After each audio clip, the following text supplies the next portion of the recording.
Dr. Ron's Words of Wisdom, words on leadership, goal setting, productivity, and a whole lot more. I trust today this will be like a vitamin or a supplement for your mind and heart. And wherever you receive podcasts from, would you please subscribe to Dr. Ron's Words of Wisdom, leave a rating and a brief written review. It will enable other excellent people just like you to be able to locate this podcast. Today I want to talk about tracking your progress. Now, you know it's important to set a goal, to write them down. If you set goals and write them down, you are in the upper 1 to 4% of the entire population of the world. But oftentimes there is the tendency to follow through to that point, then put them in a desk drawer, put them in a file somewhere, and forget about them. You have to keep your goals ever before you and be doing something every day, at least on one of them, to work your way through. The other situation is you really can't have a multitude of tasks that you're seeking to accomplish at one time. So it starts with, what do I feel that I'm supposed to do or would like to do, or what kind of a difference can I make?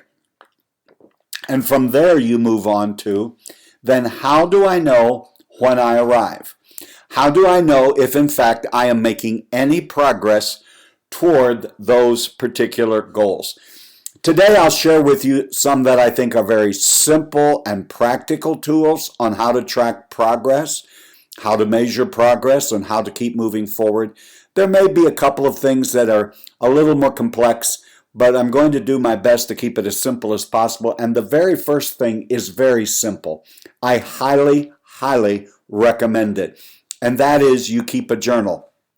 Now, a journal and a diary are somewhat different, though at times I keep both in the same place or literally with the same instrument or the same notebook or the same electronic file. A journal is where I really discuss, here are the goals, here's what I need to do today, here are the 3 most important tasks, at least that's how I do it. And here's how I'm making progress. I'm making a concerted effort, a consistent effort. I'm taking a step. It's not enormous, it's not undoable, but it's something that will continue to keep me moving toward my goal and the deadline. And a journal is a way that you track that. A diary is more a recording of how you felt, what was happening, who you saw, who you talked with, what was happening. They both have an important aspect, but I think when you keep a journal, it will help you as you move forward and you begin to get more comfortable with goal setting and, more importantly, goal accomplishment, because you will be able to backtrack, look back, and see what in fact worked, what did help me make progress, and what didn't help me to make progress. Now, really what we're thinking about today is what kind of measurements and what kind of tools are we going to use to measure and to track the progress. Now, all of us will, over time, develop what we think is a good benchmark, a good measuring tool, a good app that helps us.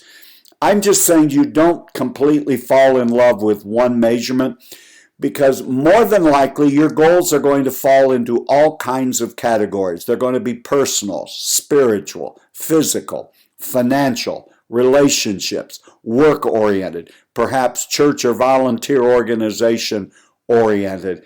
Some for yourself, some for your family, perhaps some for your business or where you work. Therefore, it is highly unlikely that you will find one instrument for measurement that will fit each and every one of those. The best thing to do is really to start with the end in mind, work your way back, and just make sure you're breaking it down where you can do consistent daily activities. Don't just put a project on your task list. It paralyzes you and keeps you from doing anything. And that's also, many times I have discovered, a wonderful invitation to an afternoon or evening of procrastination. Really, you got to break those large tasks that are part of a project, or maybe it's just a task, but you have to break them, into smaller pieces and see how you can get them accomplished. Some folks try to debate with me, can't you put 2 or 3 of these tasks on your task list? Yes, you can, but make sure you get one done. Getting one done is better than thinking about doing 5. One accomplished will move you forward to an unbelievably greater degree than thinking about 10 things you could do today that would help you. Now, I'm not against if you get that one done and you have something else in mind, and then keep moving. But I think the other way that you measure and track your progress is, are you setting a daily quota and starting every day with 0? If you, in fact, go with my last little talk there, and you were really ambitious yesterday, and you did 3 things to move that forward, well, don't think today you start with a plus in your account. Every day is a zero-sum game. You start with a 0 balance. So if you got 3 or 4 done yesterday, good on you. That's wonderful. But today you still need to do one thing. What I have discovered is when you think you have put some activity into your activity savings account, you begin to slack off, procrastinate, think I got plenty of time, I'm ahead of the game. If you're ahead of the game and you get to your destination before you intended to, pat yourself on the back, give yourself a prize. I'm not trying to be funny, I'm being serious. And then move on to whatever else it is in life that you need to get accomplished.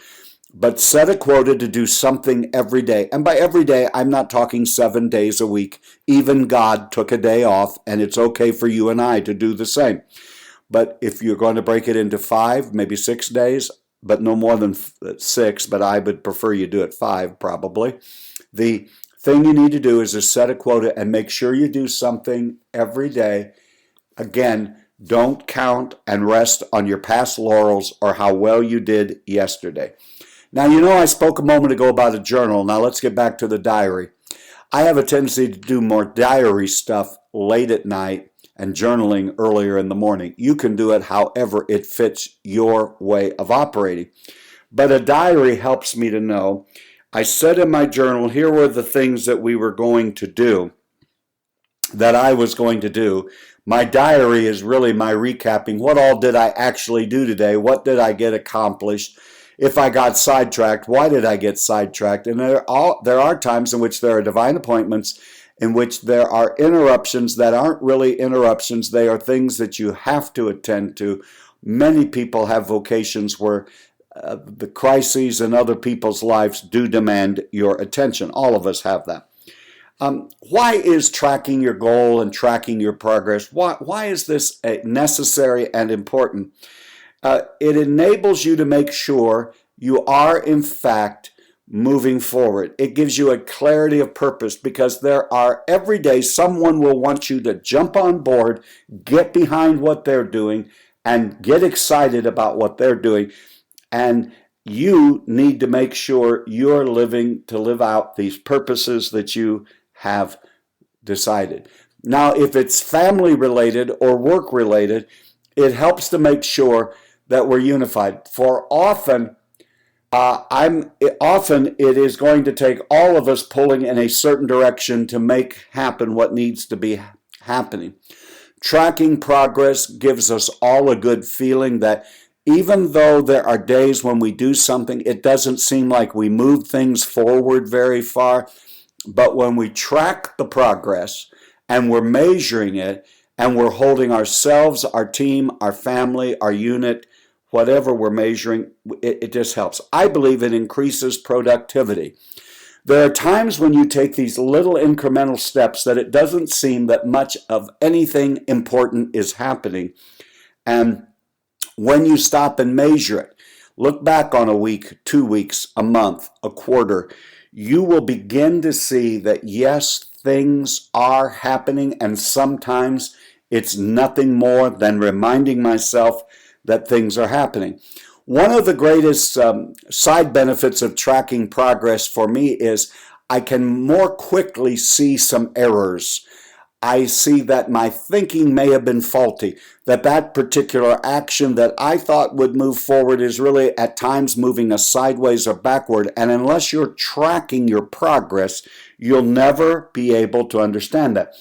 And that just leads to better productivity, better efficiency, better proficiency. It makes me better. It makes me able to diagnose and work on the things that are important. I think it helps develop my organizational, my goal setting, my productivity muscles so that when the next project, the next goal, the next item that I'm working on, I will already be a little farther ahead because I know some things that work. And just as importantly, I know some things that don't work. Oftentimes, some of the things you're working on are going to be financial and budget related, and you can't afford a 1 degree a day miss. You have to keep it, you have to keep everything moving. You have to stay within the budget. I have just discovered not just where I'm wrong and where I need to adjust and where I need to make changes.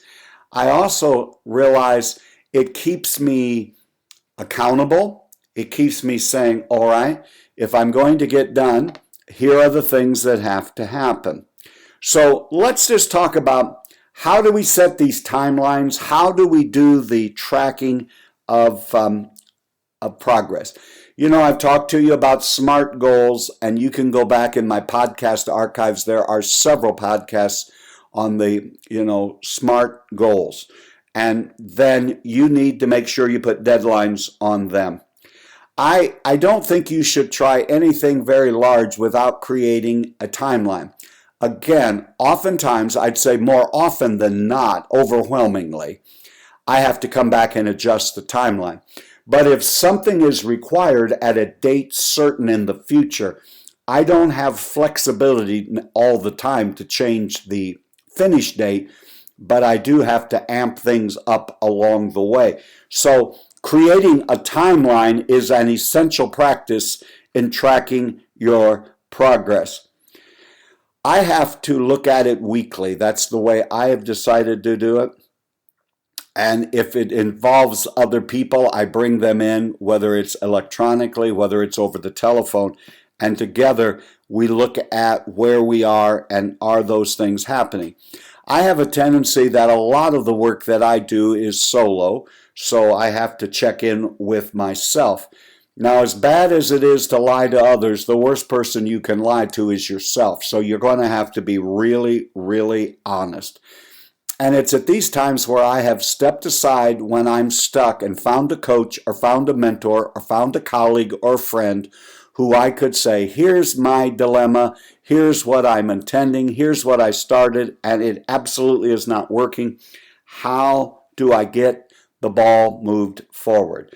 So it's a good time to check in with a coach or a mentor. It also helps me to realize it never ceases to amaze me how a little bit of focused work every day leads to big results eventually. Sometimes I can see it in a few days, a week, a month, a quarter, 6 months. But it will make a difference and it will show up. And especially if you're feeling that not much is happening, this becomes something that is really, really essential. You begin to say, I am really, really doing well. And though there are some places where I need to adjust, things are beginning to happen. You know, there are all sorts of apps that will help you to track projects. There are things like Strides is one. There are all kinds of task management ones. I just believe you will need to explore and experiment. And there are times that they're working really well, and then you'll become aware of something else, and you will begin to implement and experiment with it, and you'll find that it was more helpful. Here's my word of encouragement in all of this. Don't get overwhelmed. Don't get discouraged. You will have setbacks. You will have times that you totally missed it on what the steps needed to be and how you needed to get there. Don't kick yourself. Just keep moving forward, but you must build in time to track your progress, or you'll get in and get off track. And just try this. It's something you're going to need to experiment with, and I believe you can do it, and you will be better off when you begin to track where you are with what you're doing. You've been listening to Dr. Ron's Words of Wisdom, words on leadership, goal setting, productivity, and a whole lot more. I trust today this has been like a vitamin or a supplement for your mind and heart. And wherever you receive podcasts from, would you please subscribe to Dr. Ron's Words of Wisdom, leave a rating and a brief written review. It will enable other excellent people just like you to be able to locate this podcast. Remember, my leadership friend, you are doing better than you think you are. You really are. You really, truly are. And until next time, this is Dr. Ron saying, have a great and blessed day.